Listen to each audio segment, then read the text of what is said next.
আসসালামু আলাইকুম, welcome to Dewan recipes. কেমন আছেন সবাই? সো আজকে আমি আপনাদের সাথে খুবই একটা ফ্লেভারফুল রেসিপি শেয়ার করব, যেটা হলো আনারস দিয়ে আমরার টক। এটা খেতে কিন্তু খুবই দুর্দান্ত, খুবই ভালো লাগে। সো আর দেরি না করে চলুন রেসিপি স্টার্ট করি।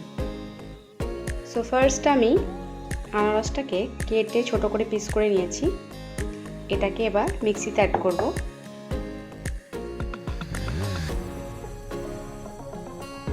এবার এটাতে অল্প করে জল দিয়ে আমি এটাকে পেস্ট বানিয়ে নেব, তাহলে কিন্তু টকটা কিন্তু খুবই ভালো হবে। তো চলুন এটাকে এবার পেস্ট বানিয়ে নিই। তো এই যে আনারসটা আমি পেস্ট বানিয়ে নিয়েছি, অল্প করে জল দিয়েছি, খুব বেশি জল না, বেশি জল ইউজ করবেন না, তাহলে কিন্তু খুব পাতলা হয়ে যাবে। তো এবার চলুন নেক্সট প্রসেস। তো গ্যাস অন করে দিয়েছি, আমি প্রেসার কুকার বসিয়ে দিয়েছি। এবার দিয়ে দেব এই যে দেশি আমড়া। আমি দেশি আমড়া ইউজ করছি কারণ টকটা দারুণ ব্যালেন্স করবে। সাথে আমি নারকেল দুধও অ্যাড করব। সো আপনারা চাইলে বিলাতি আমড়া ইউজ করতে পারেন, আমি টকটার জন্য আমি দেশি আমড়া নিয়েছি। তো এবার এটা দিয়ে দেব, সাথে অ্যাড করব হলুদ গুঁড়ো। আমি 7টা আমড়া নিয়েছি, 6টা-7টা দিলেই হবে। এবার দিয়ে দেব অল্প করে জল, একেবারে জাস্ট আমড়াটা সিদ্ধ হবে সেই জন্য। তো এই দেখুন, এই জলেতে হয়ে যাবে সিদ্ধ ভালো হবে। ফ্লেমটা হাই করে দেব। এবার এটা আমি কভার করে দেব। 2 কি 3টে সিটি দিলেই আমড়া সিদ্ধ হয়ে যাবে। তো 3 থেকে 4টে সিটি আমি দিয়েছি। এবার দেখে নিই সিদ্ধ হয়েছে কিনা।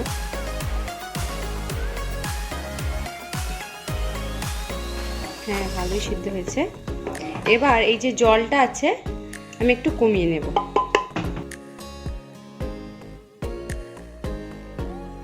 তো জল অনেকটা কমে গেছে দেখুন, এই যে। এবার ফ্লেমটাকে লো করে দেব।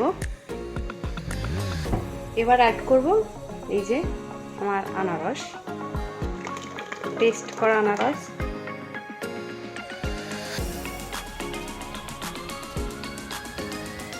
ফ্লেমটা আবার হাই করে দিলাম। আনারসের এই টকটা কিন্তু খুবই ফ্লেভারফুল, খুবই টেস্টি, খুবই ভালো লাগে।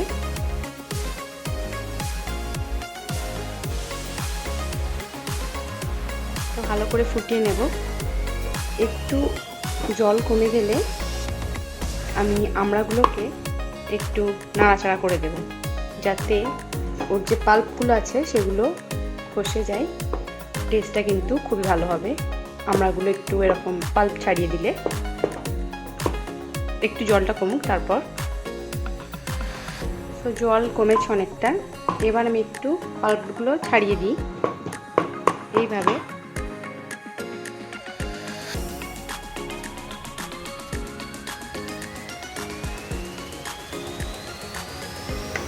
এই টক কিন্তু খুব পাতলা হয় না, একটু ঘন হয়। ফ্লেমটা এবার একটু লো করে দিলাম। এই যে পাল্পগুলো আমি অনেকটা ছাড়িয়ে দিয়েছি, দেখুন কনসিস্টেন্সিটা দেখুন। খুব বেশি জল রাখবো না। এবার অ্যাড করব এই যে নারকেলের দুধ, আমি বটলে ঢেলে নিয়েছি।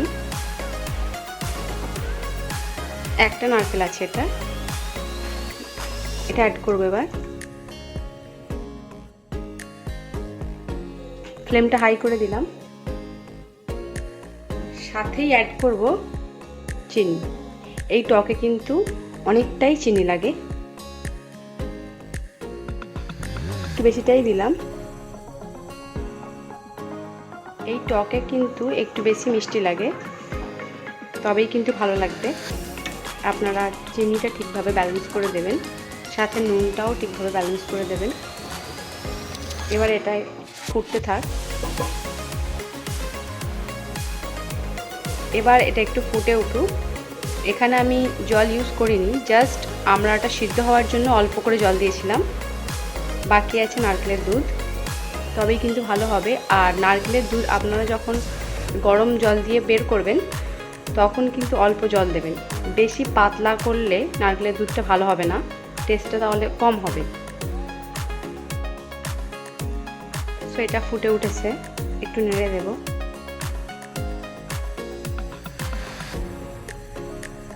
একটু ঘন বানাবো এটা। সো এবার একটু নুন অ্যাড করব। নুন আর চিনিটা আপনারা ব্যালেন্স করে দেবেন, না হলে কিন্তু টেস্ট ভালো হয় না। এই টকের গন্ধে আমাদের বাড়ি একেবারে মাত হয়ে যাচ্ছে, খুবই সুন্দর একটা স্মেল আসছে। একটু ঘন করব। এটা বানানো ভীষণ ইজি, আপনারা চটজলদি বানিয়ে ফেলতে পারবেন। আর বানিয়ে একবার দেখবেন, এর টেস্ট কিন্তু খুবই অসাধারণ, খুবই সুন্দর, খুবই অসাধারণ আর খুবই ফ্লেভারফুল এটা একটা রেসিপি।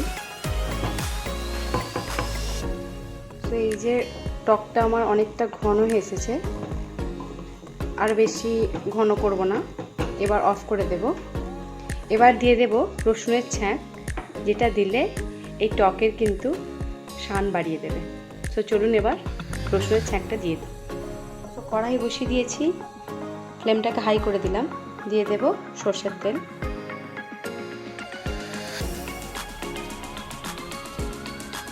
তো তেল গরম হয়ে গেছে, এবার দিয়ে দেব এই যে রসুন বাটা, একেবারে মিহি করে পেস্ট না, এটা অ্যাড করব।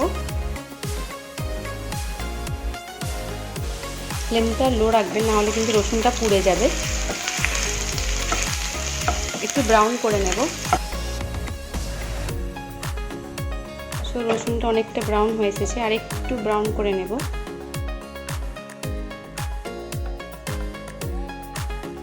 এবার অ্যাড করব এই যে আমার আনারসের টক।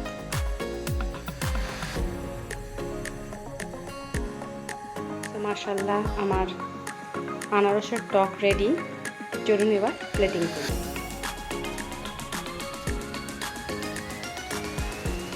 তো মাশাআল্লাহ, আমার আনারস দিয়ে আমরা টক রেডি।